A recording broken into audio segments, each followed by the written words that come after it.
بسم اللہ الرحمن الرحیم۔ گمنام ہیرو کے معزز ناظرین السلام علیکم۔ آئیے چلتے ہیں کہانی کی طرف۔ اس کے علاوہ ایک تجوری میں سے 3 بھرے ہوئے آڈیو کیسٹ برآمد ہوئے تھے۔ ان سب میں ایک صدرو اور ایک غیر ملکی کے درمیان ہونے والی گفتگو موجود ہے۔ گفتگو کے متن اور صورتحال کی بنا پر ظفر کو پورا یقین تھا کہ غیر ملکی ہیری کسنجر ہی تھا۔ غالباً صدرو اپنے گھر آنے والی ہیری کی ہر کال کو کسی خاص مقصد کے لیے ریکارڈ کرتا رہا تھا۔ ہو سکتا ہے کہ وہ کسی برے وقت کے لیے ہیری کسنجر کو بلیک میل کرنے کا ارادہ بھی رکھتا ہو، لیکن حقیقت تھی کہ صدرو کی اس چالاکی نے ہیری کی مذموم سرگرمیوں کے ناقابل تردید ثبوت فراہم کر دیے تھے، جن پر کارروائی کرنا محکمہ خارجہ کا کام تھا۔ مقامی قانون کے تحت اس اہم سفارتکار کا کچھ بھی نہیں بگاڑا جا سکتا تھا۔ ان کیسٹوں میں موجود آوازوں پر ہماری رائے لینے کے لیے ظفر ایک کیسٹ بھی اپنے ساتھ لیتا آیا تھا۔ میری دانست میں وہ اس طرح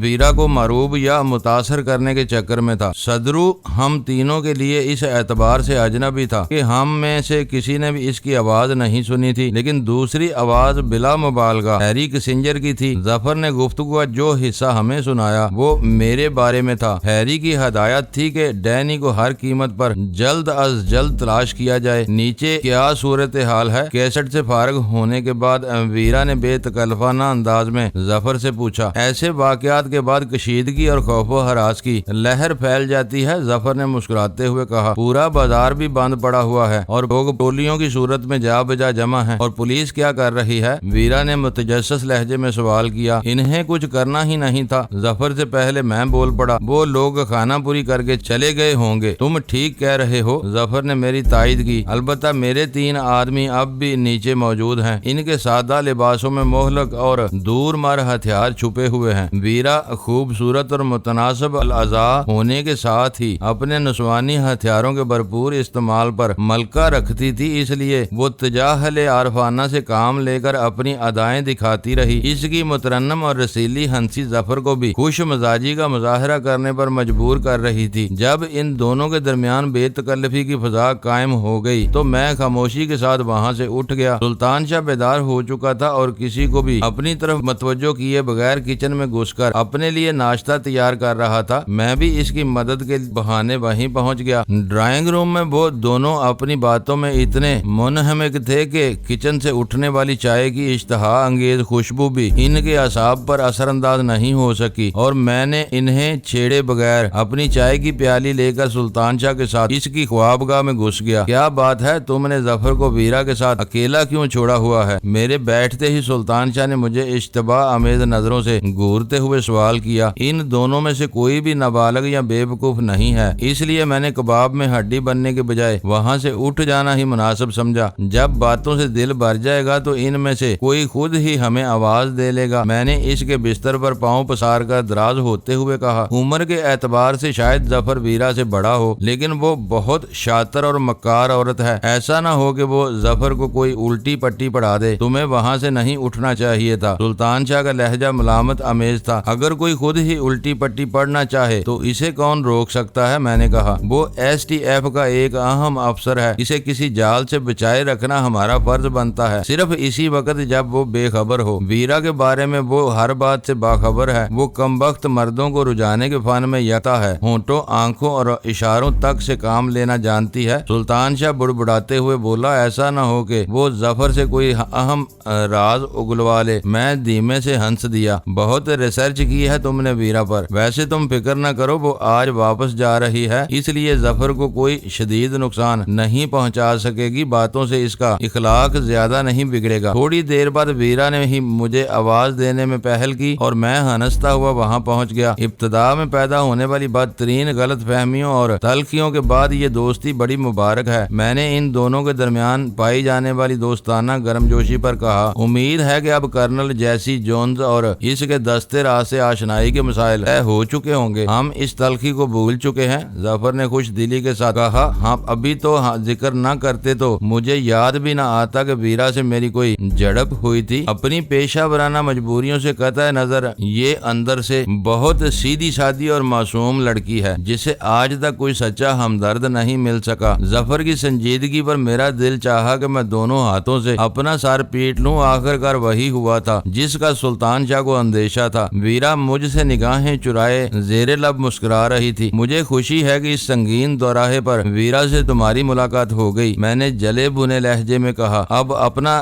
سوئمبر کب رچا رہے ہو؟ ویرا کا یہی خیال تھا کہ تم اس بدلی ہوئی صورتحال کو آسانی کے ساتھ قبول نہیں کر سکو گے۔ ظفر نے گہری سنجیدگی کے ساتھ کہا، ہو سکتا ہے کہ آگے چل کر ہماری دوستی کوئی اور رخ اختیار کر لے، لیکن ہماری پہلی ملاقات پر ایسی جلی کٹی باتیں تمہیں زیب نہیں دیتی۔ تم ویسے بھی غزالہ سے محبت کا دم بھرتے ہو، تمہیں کسی اور عورت کو اپنا دستے نگر بنائے رکھنے کا کوئی حق نہیں ہے۔ وہ صورتحال اس قدر مضحکہ خیز تھی کہ خود ویرا پر بری طرح ہنسی کا دورہ پڑ گیا، جسے وہ مسلسل کھانسی میں چھپانے کی کوشش کرتی ہوئی غسل خانے کی طرف بھاگ گئی۔ تمہیں کیا ہو گیا ہے؟ ویرا کے دفع ہو جانے پر میں نے سرگوشیانہ لہجے میں ظفر کو ڈانٹا۔ تمہیں معلوم ہے کہ وہ ایک آوارہ اور بد چلن عورت ہے، تم تو اس کی بوگاٹا کی کہانیوں سے بھی واقف ہو، پھر اس کے دام میں آ گئے۔ مجھے تم سے ایسی امید نہیں تھی، پتہ نہیں تم کیا سمجھ رہے ہو۔ ظفر بدستور سنجیدہ تھا۔ میری اور ویرا کی ذرا سی دوستی کو تم نے افسانہ کیوں بنا رہے ہو؟ میں کوئی دودھ پیتا بچہ نہیں ہوں جسے تمہاری رہنمائی کی ضرورت ہو۔ ٹھیک ہے، سلطان شاہ بگڑ کر مجھ سے بولا، بلا وجہ بدمزگی پیدا نہ کرو۔ ظفر کو بھی اپنے برے بھلے کا اندازہ ہے، ہم کو اپنی حد سے تجاوز نہیں کرنا چاہیے۔ سب باڑ میں جائیں، میں نے دل ہی دل میں کہا۔ پھر ظفر سے بولا، معاف کرنا، میں ضرورت سے زیادہ حساس ہو گیا تھا، جس میں شاید میری تنگ نظری کا دخل تھا۔ کوئی بات نہیں۔ ظفر نے میرا ہاتھ تھام کر مجھے صوفے پر اپنے قریب ہی بٹھا لیا اور نرمی سے بولا، میں نے کبھی ویرا سے پینگے بڑھانے کا فیصلہ کیا تو تم سے ضرور مشورہ کروں گا۔ فی الحال مجھے کسی مشورے کی ضرورت نہیں ہے، میں اپنے ذاتی معاملات کو ویسے بھی خود ہی طے کرنے کا عادی ہوں۔ اسی وقت ویرا غسل خانے سے واپس آ گئی۔ ہنسی روکنے کی کوششوں کی وجہ سے اس کا چہرہ گلنار ہو رہا تھا اور آنکھوں میں آنسو تیر رہے تھے، مگر وہ بدستور کھانسنے کی اداکاری کرتے ہوئے بولی، کھانسی کی وجہ سے بہت برا پھندا لگا تھا،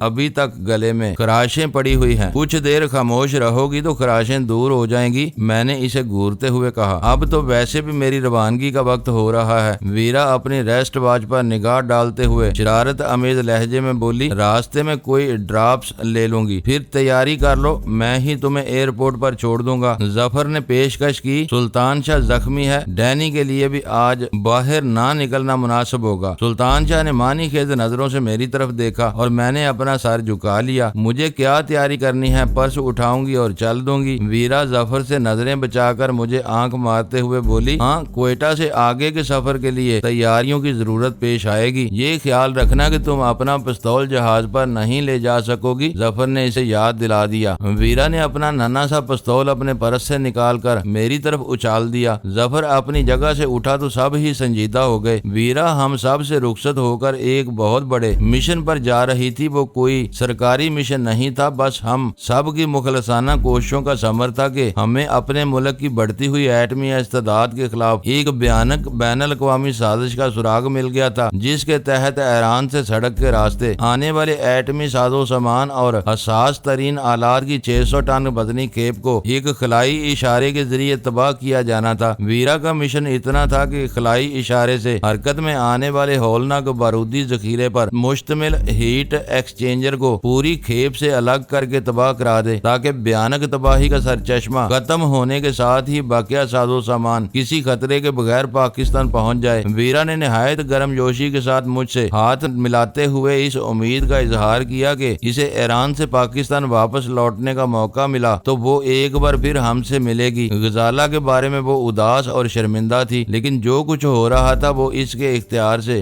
باہر تھا، مگر میں دل ہی دل میں جانتا تھا کہ اگر ویرا نے غزالہ کی واپسی کے معاملے میں گہری دلچسپی نہ لی ہوتی تو اسے نئی دہلی میں شری مان سنگھ کے آقاؤں کے چنگل سے نکالنا دشوار ہی نہیں ناممکن تھا، اور اب بھی کوانگ فو کی دلچسپی کی وجہ سے امید کی روشنی برقرار تھی۔ وہ سلطان شاہ کی طرف بڑھی تو وہ بکھلا کر ارے ارے کرتا ہی رہ گیا اور ویرا پوری قوت سے اس کے ساتھ بغل گیر ہو گئی۔ وہ ان دونوں کا باہمی مذاق تھا، لیکن میں نے کن آنکھوں سے دیکھا کہ ویرا کی وہ بے تکلفی ظفر کو اچھی نہیں لگی تھی۔ وہ تیزی سے آگے بڑھا اور سلطان شاہ کے تازہ زخموں کے حوالے سے ویرا کو فوراً ہی اس سے الگ کر دیا۔ سلطان شاہ ہانپتا ہوا صوفے پر گر گیا اور ویرا کھل کھلا کر ہنس پڑی۔ چند منٹ کی جذباتی گفتگو کے بعد ویرا نے ظفر کے ساتھ فلیٹ سے روانہ ہو گئی۔ اس کے پیچھے دروازہ بند کرتے ہوئے مجھے اپنا وجود اندر سے خالی خالی سا محسوس ہو رہا تھا۔ ویرا لاکھ آوارہ بدماش، عیار، مکار اور چال باز سہی، لیکن یہ اس کے اخلاق کا ایک بھرپور پہلو تھا کہ وہ جس سے بھی خلوص سے ملتی تھی اسے اپنا گرویدہ بنا لیتی تھی۔ وہ میری کچھ بھی نہیں لگتی تھی، بلکہ کئی بار ایسا بھی ہو چکا تھا کہ وہ میرے خون کی پیاسی ہو گئی تھی اور میں شب و روز اس کی گات میں رہنے لگا تھا۔ لیکن ہر بار جب بھی اس نے دوستی کا ہاتھ بڑھایا تو سچے دل کے ساتھ پرانی رنجشوں کو بلا کر دوستی کا حق ادا کر دیا۔ ویرا کے بارے میں ایک خاص بات یہ تھی کہ وہ جب بھی مجھ سے مل بیٹھنے میں کامیاب ہوئی اس نے مجھ پر پوری طرح اعتماد کرتے ہوئے اپنے تفصیلی حالات سے باخبر رکھا، جبکہ میں نے کبھی بھی اسے ضرورت سے زیادہ اعتماد میں نہیں لیا۔ اس میں بھی ایسا ہوتا رہا کہ میں نے اپنی مصلحتوں کی بنا پر اصل واقعات کو توڑ موڑ کر پیش کیا اور ویرا اپنے قیاسات کے باوجود میری ہر بات پر بظاہر یقین کرتی رہی۔ آخری مرحلے پر شریمان سنگھ کے بارے میں بھی ایسی ہی صورتحال درپیش تھی۔ غزالہ کی واپسی کے بارے میں اس سے پہلے ہی میرے مذاکرات چل رہے تھے۔ میں غلام رسول کی واپسی کی شرط بھی پوری کر چکا تھا، مگر وہ مجھے پوری طرح پھانسنے پر تلا ہوا تھا۔ اس لیے اس نے ملا سرکار کے بارے میں سراغ لگانے کا کام بھی مجھے سونپ دیا تھا اور مجھ سے وعدہ کیا تھا کہ اس کے بعد وہ غزالہ کو میرے حوالے کر دے گا۔ میں نے اس بارے میں کچھ بتائے بغیر ویرا کو شریمان سنگھ کے پیچھے لگایا تو اس کے نتیجے میں غزالہ ان لوگوں کے چنگل سے تو رہا ہو گئی، مگر ہانگ کانگ میں جا پھنسی تھی، جہاں کوانگ فو اس کی رہائی کے لیے کوشاں تھا۔ ویرا نے شریمان سنگھ پر یہ تاثر برقرار رکھا تھا کہ وہ میری بدترین دشمن ہے اور مجھے ذکر پہنچانے کے لیے ہی غزالہ کو اپنے ساتھ میں لینا چاہتی ہے۔ اس لیے میں نے سوچا کہ اب میں اپنی شرط شریمان سنگھ کو قرید کر دیکھوں کہ وہ کیا کہتا ہے۔ یہ واقعی بہت دلچسپ صورتحال ہے۔ سلطان شاہ نے میری تجویز سن کر کہا، دیکھنا چاہیے کہ شریمان سنگھ اب غزالہ کے بارے میں کیا کلا بازی کھاتا ہے۔ میں ویرا سے شریمان سنگھ کا ڈائریکٹ نمبر لے چکا تھا، لیکن کسی شبے کا موقع نہ دینے کے خیال سے میں نے پرانے نمبر پر ہی فون ملایا اور آپریٹر نے فوری طور پر میری کال شریمان سنگھ کی سیکرٹری کو منتقل کر دی۔ اس نے مجھے بتایا کہ شریمان اس وقت مصروفیت کی وجہ سے فون پر بات کرنے سے قاصر تھا۔ یہ ایک اہم کال ہے، میرا نام ڈینی ہے، ہو سکتا ہے کہ مجھے دوسری کال کرنے کا موقع ہی نہ مل سکے، اس وقت میری بات ہونی بہت ضروری ہے۔ میں نے اپنی بات پر اصرار کرتے ہوئے کہا۔ وہ مجھے لائن ہولڈ کرا کے غائب ہو گئی اور میں نے وقت گزاری کے لیے سگریٹ سلگا لی۔ خاصے طویل تعطل کے بعد شریمان سنگھ کی آواز سنائی دی تو وہ خاصی خوش غمناک تھی۔ کہو ایسی کیا مصیبت آ پڑی کہ اس وقت بات کرنی ضروری تھی؟ لہجہ سنبھال کر بات کرو شریمان سنگھ جی، میں نے خشک لہجے میں کہا۔ میں تمہارا کوئی ادنا ماتحت یا ذاتی ملازم نہیں ہوں جو تم اس قدر تحقیر آمیز لہجے میں بات کر رہے ہو۔ اوہ معاف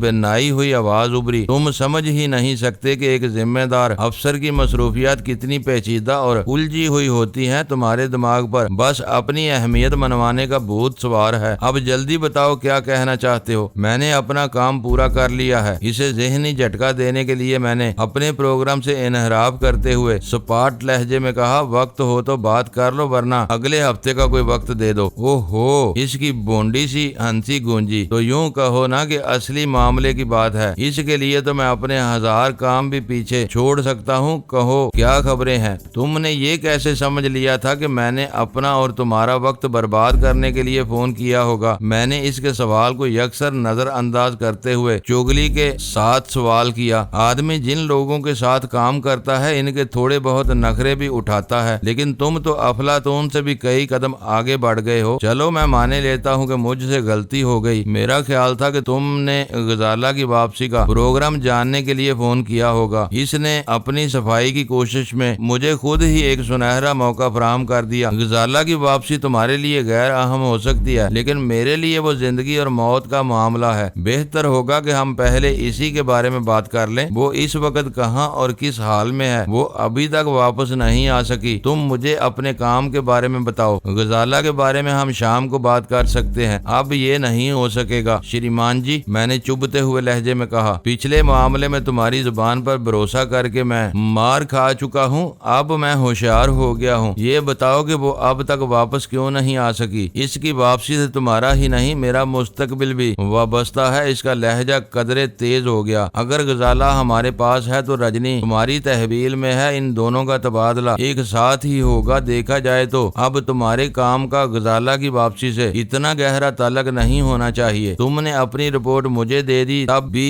میں جلد از جلد غزالہ کو تمہارے حوالے کرنے کی کوشش کروں گا تاکہ رجنی میرے گھر واپس آ سکے۔ رجنی سے تمہاری محبت باسی کڑی کا ابال ہے، میں نے سپاٹ لہجے میں کہا۔ پہلے تمہیں اس سے اتنی نفرت تھی کہ تم اسے قتل کروا دینا چاہتے تھے، اور اب اس کی محبت کا دم بھر رہے ہو۔ تمہارے ان متضاد جذبات میں سے سچ کو ڈھونڈ نکالنا آسان کام نہیں ہے، جبکہ میرے لیے غزالہ ہمیشہ سے سب کچھ ہے۔ تم اپنے پیشہ ورانہ مفادات کے لیے رجنی کی بھینٹ دے سکتے ہو، مگر میں ایک لمحے کے لیے بھی غزالہ کو نہیں بھول سکتا۔ اس لیے تمہارے کام کی بات اسی وقت ہو سکے گی جب مجھے غزالہ کی واپسی کا 100% یقین ہو۔ میں تمہیں اپنی مجبوریوں سے پہلے ہی آگاہ کر چکا ہوں۔ میرے لہجے کی سختی پر وہ یک بیک نرم ہو پڑ گیا۔ اب وہ دہلی والوں کے رحم و کرم پر ہے۔ وہ لوگ ہماری مجبوریاں نہیں سمجھتے، ہر وقت سرخ فیتے کے چکر میں پڑے رہتے ہیں۔ میرا اندازہ ہے کہ غزالہ کو ایک آدھ روز میں بیکانیر پہنچا دیا جائے گا۔ میدان صاف ملتے ہی اسے کسی بھی وقت سرحد پار کرا کے یہاں لے آیا جائے گا۔ اس بارے میں تم کو میری یقین دہانی پر اعتماد کرنا چاہیے۔ وہ خبیث نہایت ڈٹائی کے ساتھ جھوٹ بولے جا رہا تھا۔ میرے سامنے کی بات تھی کہ اس نے ویرا کے مطالبے پر غزالہ کو ہانگ کانگ بھجوا دیا تھا، لیکن وہ مجھے یہی یقین دلانے کی کوشش کر رہا تھا۔ غزالہ بدستور نئی دہلی میں قید تھی۔ میرا دل چاہا کہ اسی وقت اس کے جھوٹ کا بانڈا پھوڑ دوں، لیکن میں نے ضبط سے کام لینے کا فیصلہ کر لیا۔ اسے پوری طرح گھیرنے سے پہلے میں بات کھول دیتا تو وہ مکار کوئی کلا بازی کھا سکتا تھا۔ تو کیا تمہیں پورا یقین ہے کہ غزالہ ابھی تک نئی دہلی میں پھنسی ہوئی ہے؟ میں نے پوچھا۔ میں اس وقت کی بات تو نہیں کرتا، لیکن پچھلی رات میری فون پر بات ہوئی تھی 1 بجے رات کو۔ وہ نئی دہلی ہی میں تھی۔ بعد کی خبر آج کسی وقت فون کر کے لوں گا، اس نے سفید جھوٹ بولتے ہوئے کہا۔ وہ اس کے گرد پھیلائے جانے والے جال کا پہلا مضبوط پھندا تھا۔ وہ رات کے 1 بجے غزالہ کی نئی دہلی میں موجودگی کی اطلاع دے رہا تھا، جبکہ وہ اس سے بہت پہلے ہانگ کانگ پہنچائی جا چکی تھی۔ تم غزالہ کے بارے میں خبریں لیتے رہو، میں کل کسی وقت تمہیں فون کروں گا۔ آخر تم میری نیت پر بھروسہ کیوں نہیں کرتے؟ اس نے زچ آ کر بے بسی سے کہا۔ بات تمہاری نیت کی نہیں، میرے اپنے حالات کی ہے۔ میں چاروں طرف سے دشمنوں میں گھرا ہوا ہوں، اور ہر ایک معلوم ہے کہ غزالہ میری بہت بڑی کمزوری ہے۔ اگر وہ تمہارے ہاتھوں سے نکل کر کسی اور کی تحویل میں چلی گئی تو میں کہیں کا بھی نہیں رہوں گا۔ تمہیں مستعدی کے ساتھ غزالہ کی واپسی کے کام لگائے رکھنے کے لیے ضروری ہے کہ میں تمہیں آخر تک تحقیقات کی ہوا نہ لگنے دوں۔ تم مجھ پر مسلسل رقیق حملے کیے جا رہے ہو۔ اس احتجاج کیا۔ پہلے رجنی کے ساتھ میری دلی محبت پر شبہ ظاہر کیا، اب ہمیں بالکل ہی بزدل اور بودا کہہ رہے ہو۔ میں نے تمہیں کب بزدل یا بودا کہا؟ میں نے انجان بنے حیرت سے سوال کیا۔ تمہارا مقصد یہی تھا کہ اس نے اصرار کیا۔ تم ہمیں قابل بھی نہیں سمجھتے کہ ہم اپنے ایک قیدی کو حفاظت کے ساتھ اپنی تحویل میں رکھ سکیں۔ ہمارے قبضے سے کسی کو نکال لے جانا بچوں کا کھیل نہیں ہے۔ مجھے اپنے ذرائع سے ملنے والی خبروں پر اعتماد کرنا پڑتا ہے۔ وہ خبریں تشویشناک ہیں۔ تمہارے آدمی تمہیں گمراہ کرتے ہیں۔ تمہاری نظروں میں اپنی وقت بڑھانے کے لیے وہ پہلے ایسی حوصلہ شکن خبریں دیتے ہیں، پھر تمہیں بتائیں گے کہ انہوں نے ساری رکاوٹوں کو دور کر کے غزالہ کی طرف پیش قدمی کرنے والوں کو مار بگایا ہے، جب در حقیقت کچھ بھی نہیں ہوگا۔ ایسی کہانیاں بیمار ماتحتوں کے ذہنوں کی پیداوار ہوتی ہیں۔ ایسے بھیانک آسیب انہی کی کھوپڑیوں کی پیداوار ہوتے رہتے ہیں۔ تم یقین کرو کہ غزالہ کو کوئی گزاند نہیں ہے، اور وہ بہت زیادہ محفوظ ہاتھوں میں ہے۔ ہم دنیا کی نہ صحیح اس خطے کی سپر پاور ضرور ہیں، اور اپنے مفادات کی حفاظت جانتے ہیں۔ تمہیں اس بارے میں ذرا بھی فکر نہیں ہونی چاہیے۔ تمہارا دل رکھنے کے لیے میں ان باتوں کو مانے لیتا ہوں۔ اپنی رپورٹ اسی وقت دے سکوں گا جب میں اپنی نظروں سے غزالہ کو تمہارے ساتھ دیکھ لوں گا، میں نے دھیمے لہجے میں کہا۔ تم پرلے درجے کے ضدی اور ہٹ درم معلوم ہوتے ہو۔ شری مان سنگھ کی آواز سے بے بسی عیاں تھی۔ زیادہ نہیں، تم مجھے صرف اتنا ہی بتا دو کہ وہ زندہ ہے یا سرگباش ہو چکا ہے۔ یہی تو اصل نقطہ ہے، میں نے زور دے کر کہا۔ اب تم مجھے زیادہ مجبور نہ کرو، ورنہ میں اپنے شبہات کھول کر بیان کرنے پر مجبور ہو جاؤں گا۔ اس مرحلے پر میں کسی تلخی کو ہوا نہیں دینا چاہتا۔ بار بار ڈکے چھپے اشارے کرنے سے تو بہتر ہے کہ تم ایک بار کھل کر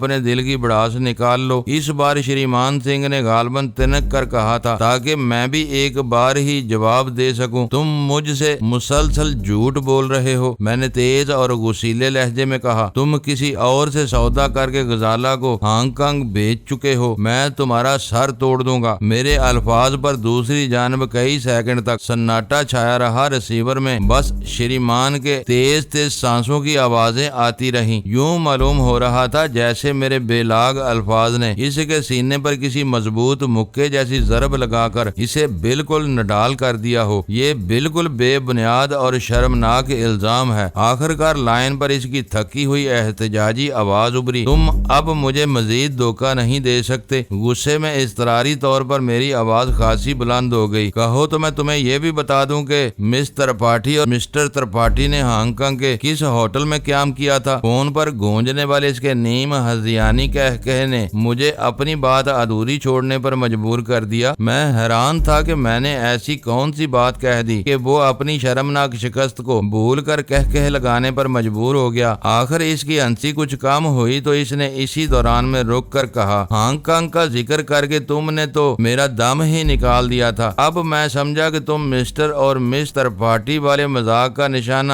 بن گئے ہو۔ مذاق؟ تم ہوش میں تو ہو؟ یہ مذاق نہیں، مصدقہ اطلاعات ہیں، میں نے گراتے ہوئے کہا۔ ہاں ہاں مجھے معلوم ہے۔ شریمان سنگھ کا لب و لہجہ ایک بار پھر پر اعتماد اور بے پروایانہ ہو گیا۔ اب تم ذکر چھیڑ ہی بیٹھے ہو تو سنو کہ تمہارے بعض دشمن واقعی منہ مانگے داموں پر غزالہ کو خریدنا چاہتے ہیں۔ ہم نے ایک ایسی ہی پارٹی کے بڑھتے ہوئے دباؤ سے تنگ آ کر ایک ہندوستانی لڑکی کو غزالہ کی جگہ ہانگ کانگ بھیج دیا ہے۔ مس ترپاٹھی کے نام سے سفر کرنے والی لڑکی غزالہ نہیں، لکھنؤ کی شکنتلا دیوی ہے۔ ان لوگوں نے غزالہ کو کبھی دیکھا نہیں، اس لیے وہ دھوکہ کھا جائیں گے۔ اصل غزالہ بدستور نئی دہلی میں آرام کر رہی ہے۔ میں نے اپنی دانست میں اس پر کاری وار کیا تھا، لیکن اس کے جوابی انکشاف نے میرے اوسان قطع کر دیے۔ میرے معدے کے دہانے پر یک بیک ہینٹن شروع ہو گئی، پیٹ میں درد انگیز گرہیں پڑنے لگیں اور پشت میں پسلیوں سے سرایت کرتا ہوا اعصابی درد پیٹھ کو پھاڑنے لگا۔ میرے لیے وہ ایک مہیب صورتحال تھی۔ مجھے یوں محسوس ہو رہا تھا جیسے کھڑی ڈھلان پر پوری رفتار سے کسی نشیبی دریا کی طرف دوڑتے دوڑتے اچانک ہی آگ کا دریا سامنے آ گیا ہو، جہاں رکنا آسان تھا نہ آگ میں کود پڑنا ممکن تھا۔ میرا ذہن بری طرح الجھا ہوا تھا۔ شریمان سنگھ فون پر مسلسل بولے جا رہا تھا، لیکن اس کی کوئی بات میری سمجھ میں نہیں آ رہی تھی۔ آخر میں نے اضطراری طور پر فون بند ہی کر دیا۔ پتہ نہیں وہ شریمان سنگھ کی کوئی چال تھی یا وہ واقعی سچ بول رہا تھا، لیکن اس نے مجھے ذہنی انتشار کے ہولناک جہنم میں ضرور جھونک دیا تھا۔ حقیقت اور فریب ایک دوسرے میں گڈ مڈ ہو کر اس قدر دھندلا گئے تھے کہ کسی ایک پر یقین کرنا ناممکن ہو کر رہ گیا تھا۔ اس کا مطلب یہ تھا کہ ویرا سے لے کر کوانگ پو تک سب ہی ایک شراب کے پیچھے بھاگ رہے تھے۔ ویرا کا منہ بولا باپ جس لڑکی کی آزادی کو اپنی انا کا مسئلہ بنائے ہانگ کانگ کے ایک ہوٹل میں ڈیرے ڈالے بیٹھا تھا، وہ لڑکی دھوکے سوا کچھ بھی نہیں تھی۔ ہانگ کانگ میں کوانگ پو جھک مار رہا تھا۔ ویرا ایک اہم ترین مشن پر روانہ ہو چکی تھی اور میں ویرا کی سودے بازی پر حد سے بڑے ہوئے اعتماد کی وجہ سے شریمان سنگھ سے خاصا بگاڑ پیدا کر چکا تھا، جبکہ غزالہ اسی مردود کے ساتھیوں کی قید میں تھی۔ میری سمجھ میں نہیں آ رہا تھا کہ وہ پرپیچ گتھی کیسے سلجھ سکے گی۔ سلطان شاہ کچھ دیر تک دور بیٹھا میری حرکات و سکنات کا جائزہ لیتا رہا۔ اس کی آنکھیں کسی گہری سوچ میں ڈوبی ہوئی تھیں۔ پھر جب میں نے اپنے جسم کے مختلف حصوں میں اٹھنے والی درد کی ٹیسوں سے بکھلا کر صوفے پر نیم دراز ہوا تو وہ نرمی سے میرے قریب آ بیٹھا۔ تم اپنے دل پر اثر نہ لو، اس نے میرا ہاتھ دباتے ہوئے کہا۔ شریمان سنگھ ایک سیکرٹ ایجنٹ ہی نہیں، منجا ہوا سفارتکار بھی ہے۔ تمہاری زبان سے ہانگ کانگ کا حوالہ سن کر اسے چپ لگ گئی تھی۔ ترپاٹھی کے نام پر اسے ایک راہ سوجھ گئی اور اس نے پینترا بدل دیا۔ تم خود غور کرو کہ اگر اس کی کہانی میں ذرا سی بھی حقیقت ہوتی تو وہ ترپاٹھیوں سے پہلے ہانگ کانگ کا ذکر سنتے ہی اسے کھل جانا چاہیے تھا۔ اس نے ہاری ہوئی بازی جیت لی، ایک چال چلی اور تم اس کے داؤ میں پھنس گئے۔ اگر تم اضطراری رد عمل کا شکار نہ ہو گئے ہوتے تو وہ تمہاری جرح کے جواب میں زیادہ دیر تک نہیں ٹھہر سکتا تھا، لیکن اس کی باتیں بہت اہم تھیں۔ اس نے کھل کر کہا تھا کہ ان لوگوں نے غزالہ کو نہیں دیکھا، اس لیے وہ دھوکہ کھا جائیں گے۔ معزز ناظرین، لائک کریں، شیئر کریں اور کمنٹس باکس میں پاک آرمی زندہ باد، پاکستان پائندہ باد کا نعرہ ضرور درج کر کے اپنے ملک پر فخر کریں اور پاکستان کی بنیادیں مضبوط کرنے میں اپنا کردار ادا کریں۔ ویڈیو دیکھنے کا شکریہ۔ معزز ناظرین، اپنا خیال رکھیے گا اور ہمارے چینل کا بھی۔ ISI پاک آرمی زندہ باد، پاکستان پائندہ باد۔